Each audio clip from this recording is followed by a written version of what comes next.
I'm so glad that we were able to connect. David, welcome to Good Movie Monday. Good to be here, Glenn. You have written and directed so many films that have been staples in my life. And I'm wondering, do you get asked about Below very often? Not as often as I should get asked. And that's because of, all the movies I've done. It kind of feels like the one that got away. Yeah, right. And this year does mark 20 years since the movie's release. So like I'm really excited to have this opportunity to chat about it.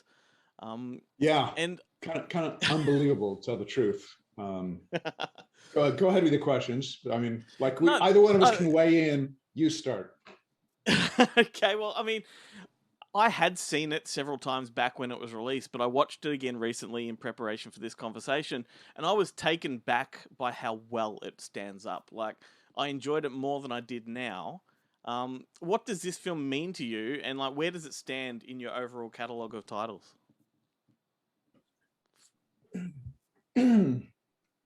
It's one of my favorites. Let's put it that way. So, Yep. if I'm prioritizing my children, organizing them, it's one of my favorites. And it hurts that it didn't get that better showing, and that's we'll get into that down the line about how I had conflict with the Swinestein brothers. Did I say Swinestein? Mm-hmm. It's I just call it's them Weinstein. overlords. Overlords. Yeah. Yeah. Look, I generally don't watch my old movies, and as a matter of fact, I make a point not to. So when requests like this come in, that first thing I think is, oh fuck, I'm gonna have to watch my old movie, because inevitably or typically, if enough time has not passed, all I'm looking at is all the problems that I never fixed.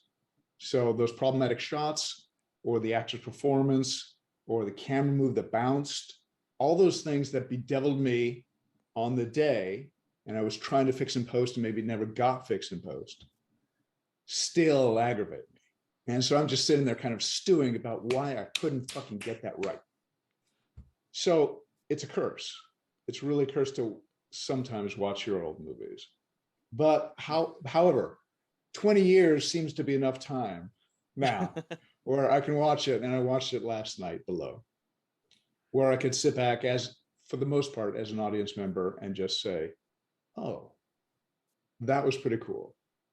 From the opening shot on, where that Catalina, that PBY Catalina, that World War II airplane enters the shot from below. And I said, that's a fantastic shot, And people have asked me if that shot is like, it's got to be CG, right? You're so close to the plane. And no, it's dead nuts real. That's me in a helicopter 30 feet above that plane, with like a 75-year-old pilot down there just hanging on for dear life in his World War II plane. Because the young guys don't fly those planes anymore. It's all older aviators. So it's me in a helicopter and just like coming dangerously close to that plane to get that opening shot, shooting at 96 frames per second. That's why they see the props just so great. Yeah. Yeah, there's a hell of a shot, hell of an opening shot. And from there, I was sort of taken by it. I really like the some of the bravura sequences that show how the boat works, how the sub works, from an order that begins up in the conning tower, how it gets relayed throughout the boat verbally, and how that order makes its way all the way back to the motor max in the maneuvering room at the aft end of the boat, and how those guys are just like throwing their levers and all that kinetic stuff of how the boat works. I did so much fucking research on these World War II Gator class submarines that I really wanted to share it with the audience, maybe, pummel them with it at times. But I don't know, I love I think we did a very good job getting an authentic feel for an authentic World War II boat. Now, the interior of that boat, we built, the outside was the USS Silversides, which is parked on Lake Michigan. And we used that, we towed that out on Lake Michigan for the daytime running sequences. But the inside we built it like 20% bigger than an actual World War II submarine was at the time. So, and it still felt damn small to everyone aboard. So we always admired those guys for having to live and operate and go to war in something even smaller than what we had recreated on Shepperton soundstage. So, and Shepparton, answer your right? Because initial question anyway. yeah. Do I like film? Yeah, I like it. I was able to actually, after 20 years, view it with some objectivity, and my eye did not always go to the mistakes that I'm sure are still there. I just love the fact that in some way or another I've influenced you to go back and watch one of your own films. That makes my day. Yeah, it's not easily done, but you did it, babe. Well, I mean, you made this film fairly soon after you made Pitch Black, which you made down here as well. Right? Did the story already exist in your mind, or was it a case of finishing one project and then going back to a drawing board? No, it was Bob Weinstein calling me up because Pitch Black did better than anyone expected at the box office. Not that it came out number one, it didn't, but it just kept kicking along at the box office. You know, it never really dropped, just boom, boom, boom, boom, week in, week out. For a number of weeks, it was still doing box office, and that's reflective of good word of mouth. And I think we sort of crushed one of Bob Weinstein's films that came out against us. I don't know what it was. So the Weinsteins, in that case, instead of like cursing you, they'll call you up and say, okay, let's do a movie together because you did better than I did last time. And so he just opened up his whole library to me and said, we got this, we got this, we got this, we got a haunted World War II submarine. And I said, what about that? Yeah. And I said, yeah, send me that script. So they had a script in the works already by that Darren Aronofsky was involved with, that he was co-writing with Lucas Sussman. So they had done a few passes on it, and it was floundering a bit for whatever reason.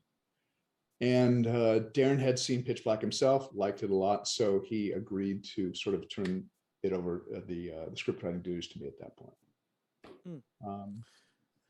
And that's how it came about. So it was already jump started. It was already set up at the Weinstein Company. Yeah, right. I'd say maybe you're a bit of a perhaps glutton for punishment because you shot Pitch Black in the hellish surrounds of Cooper Pedy in Australia, and then you made Below, which even though you said you built it, it's still a very confined space and no doubt difficult to shoot in. Is that how you like to work? Do you like that pressure? Do I like that pressure? Well, you got to be able to. Do I like it? No. Do you ultimately embrace it? Yes, you have to if you're going to make the film. I mean, Cooper Pedy was hell itself because this is slipping into Pitch Black now. And for people who don't know, Cooper Pedy is the middle of nowhere in Australia, and this is where we shot our desert world vistas. And everyone assured me that it's like dry out there because our world is dry. It's arid, treeless. And that's why we went there. And then everyone assures me it is absolutely dry when you're going to be shooting in the whatever season we were in. And goddamn, if like the week before it just does torrential rains, and we went out there to get ready to shoot or see what the damage was, and we're just slogging around in the mud, and the mud was on your boots like that thick underneath it. Just taking these Frankenstein steps across the terrain. How is this ever going to work out?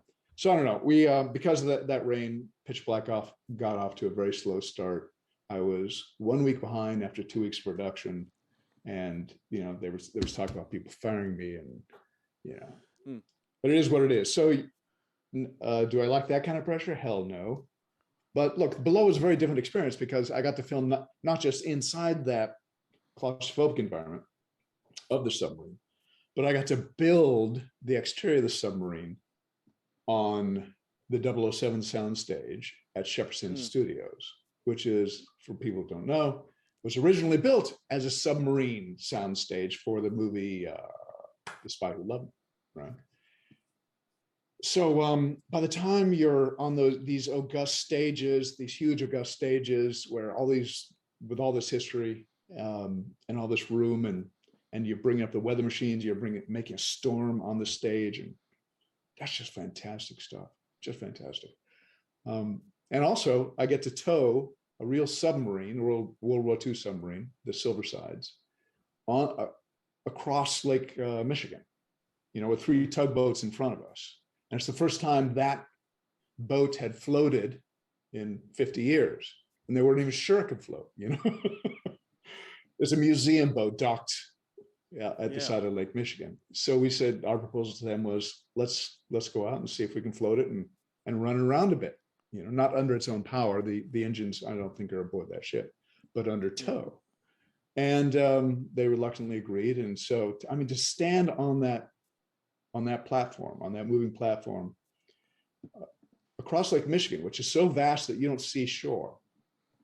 At a certain point, you're on an ocean. So to do that with your actors and just luxuriating in all that open space, that was a privilege. That sounds amazing. Was there much CGI? Was it mostly practical? Because some of the stuff that really struck me was the underwater sort of assault stuff. Like don't know what the name of it is, but you have like one ship towing like a chain of I guess anchors that are attaching themselves to the submarine, that kind of stuff. How was that stuff achieved? Was it practical? Anytime you see a ship or those hooks or the depth charges and the depth charge explosions, anytime you see those underwater, that's CG. And that's the genius of Peter Chang, who did my visual effects for me in Pitch Black, who did them for me on Below, who did them for me on Chronicles of Riddick as well. And it was a rather early attempt to get those things right, get the ship right, the texture on the ship, to get the caustics, which are the sort of that membrane effect of lights across the hull of the submarine, to get the God's rays right, to get the manta rays right, to get the particulate in the water right. So, and for 20 years ago, for executing it 20 years ago, still holds up today, pretty much. I can still see a few things I wanted to change, but not many. Well, I'm wondering what it says about today's sort of reliance on CGI for nearly everything, when your film 20 years ago, it's really flawless in regards to the CGI. I mean, I'm not a filmmaker, so I can't see the imperfections you can, but it is just so effective, and I think it's better than half the stuff that comes out now. Yeah, and that would be a credit to Mr. Chang, his eye especially, sometimes mine, but his eye especially. And maybe something that sort of attributes to that as well, and it really struck me watching the film again this time, is that the horror tropes are really subtle, and I think you tap into a real human condition with these characters. And I know at various times, as you alluded to, that the overlords at Miramax had issues with your cut. Was that part of it? Was it the lack of intense horror? Yeah, it was. The when you're a writer director, sometimes you have to be a bit of a smuggler too.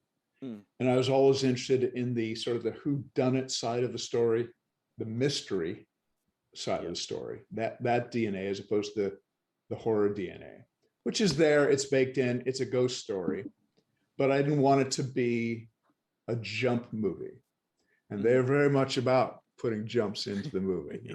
Back in the 70s, like in bad horror films, when there was too much talk in a bad horror film, they needed a jump, that somebody would throw a cat across the screen, and it was supposed to be a cat like jumping up into somebody's arms, something like that, but really you could see the stage hand just like chucking it into the camera. That's kind of what they were asking me to do, the latter-day equivalent of that, just to put those kinds of jumps in there. And I resisted that. I might have done it once or twice, like when Claire is poking around inside of Bryce's cabin, and a cabinet door creaks open. She shuts it very carefully, and then it bangs open and drops, and because she's disturbed something in there. Yeah, okay, I put one or two of those in, but they wanted more and more and more. And finally, we came to loggerheads over it. Yeah. And this is where I just sort of rebelled and said, no, it is what it is. You have to recognize that it's a mystery as well as a horror story, not just a horror story. Go ahead and sell it as a horror if you want, but it'll never really be that truly hardcore horror thing.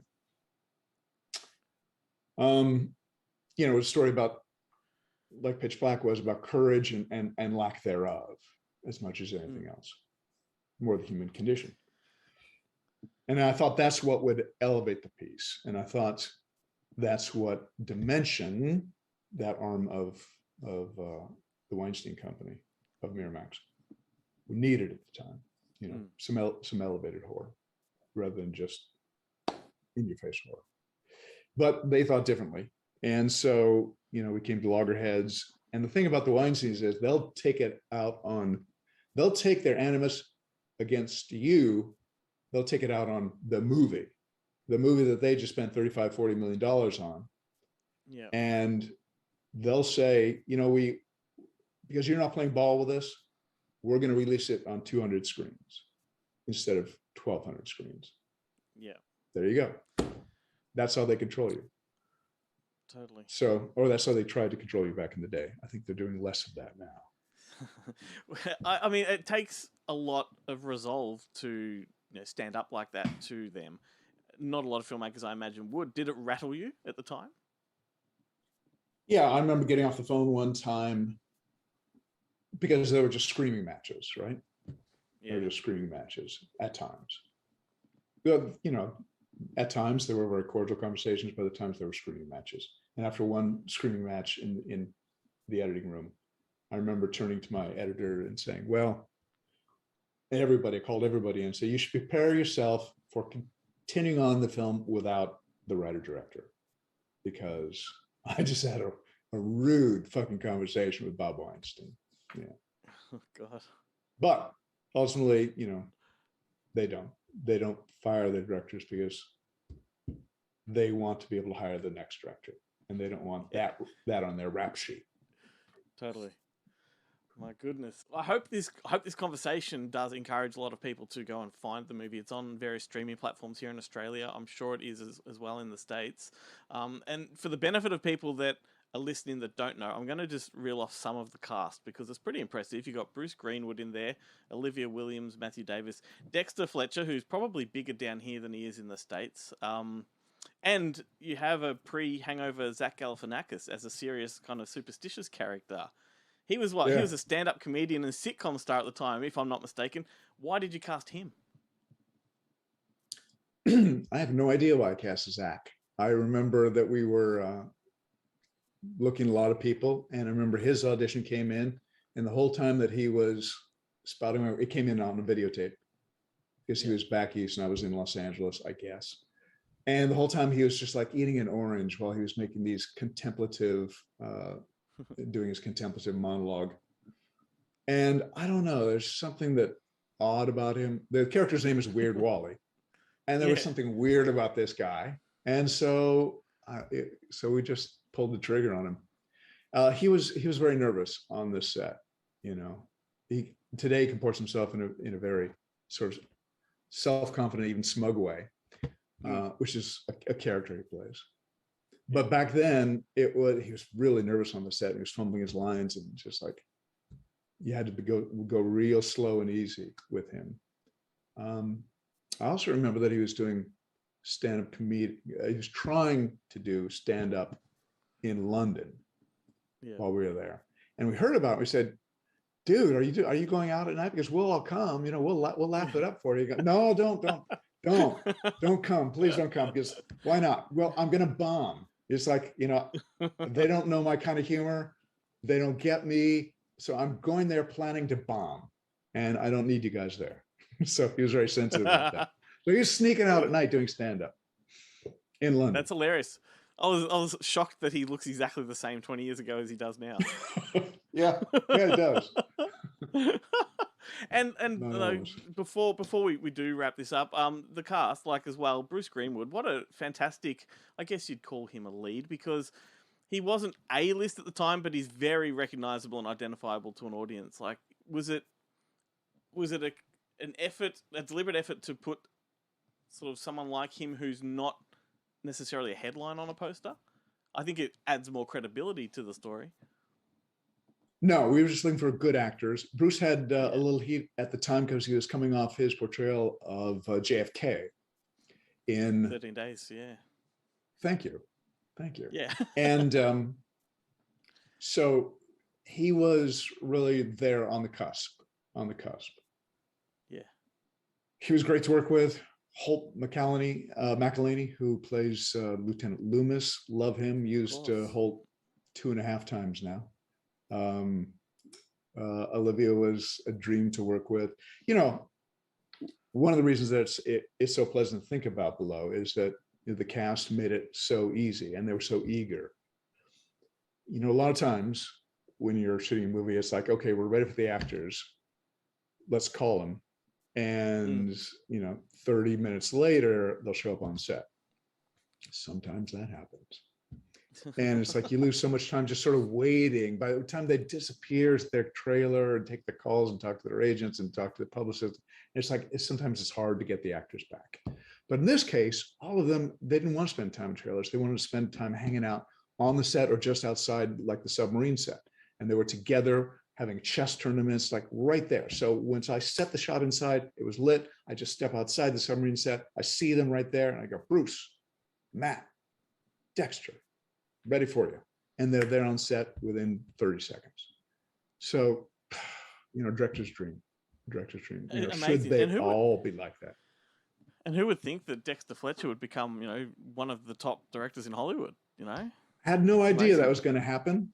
I don't even know if he had those aspirations, but you should fill him in on what Dexter does. I mean, he's just playing the fifth role for me here as one of the survivors gets picked up at sea. And Dexter was great to work with throughout, but I had no idea. I could not imagine, as much imagination as I do have, I could not imagine him going on to step in to finish directing duties on Bohemian Rhapsody when that went sideways. And then taking over and doing the Rocket Man on his own, right? Rocket Man, yeah. And he's just directed and produced The Offer, the new series for Paramount Plus about The Godfather. That's right. I thought an excellent series, by the way. Yeah, me too. Yeah. I'm hoping they make that an anthology and do a couple more productions. That'd be fantastic. Do Chinatown. Yeah, totally. I've not seen a performance as good as Matthew Good for a long time. He was just phenomenal. Is Matthew Good? Yeah, a Brit. Yeah. I wasn't aware of him. A Brit. Yeah, I didn't know. Yeah. You wouldn't know just listening to him. Yeah, he is spot on, fantastic in The Offer. Yeah. Absolutely. Look, I could pick your brain for ages, but we're about out of time. One question I have to ask, I feel like it's obligatory and you don't have to answer, but Riddick 4, how's that coming along? Vin Diesel's given us some teasers recently. Is that, underway? It's been underway all this time. Are you asking me if I believe it's going to happen? Well, yeah, he suggested that it was in pre-production, well and truly on the way. But you can never take that stuff. Well, I'll tell you exactly. I'll tell you exactly where we're at. We have a script that we both like. Well, yeah. I'm storyboarding as we speak. We know who's the cast would be, and we've had preliminary discussions with the cast. And it requires Carl Urban coming back. Oh, amazing, among others. And so now it's just scheduling it with Vin's schedule, slotting it in between Fast and Furious 23 and 24. And then finding the right independent money that will subsidize us in good fashion.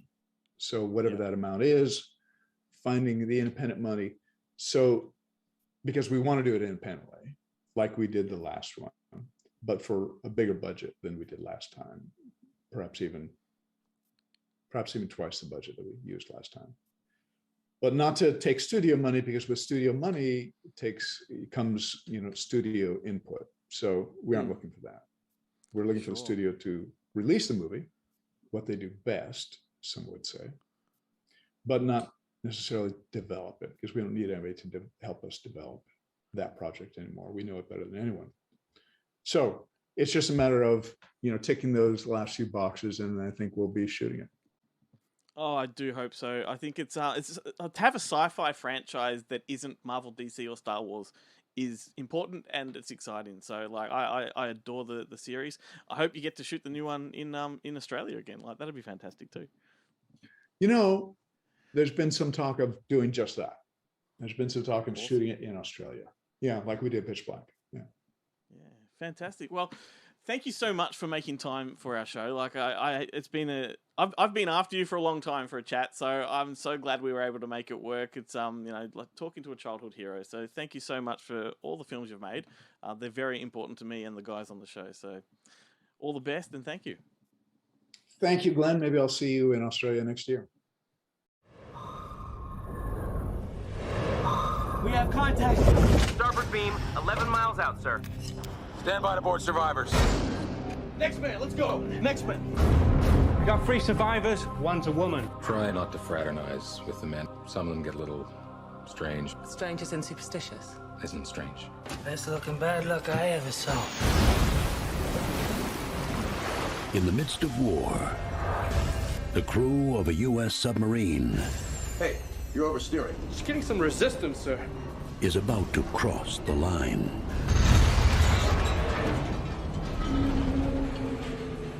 Accidents happen, right? Maybe we're spending more time watching that broad than watching our backs. Mr. Bryce, we wanted to ask you about Captain Winters. What'd you tell her? The story. The submarine isn't a good place to keep secrets. Their senses betray them. Their minds deceive them. Their fear surrounds them. Just how much longer can we not say what we're all thinking? I don't believe we're alone down here. This boat is cursed. I think we should all just take a deep breath.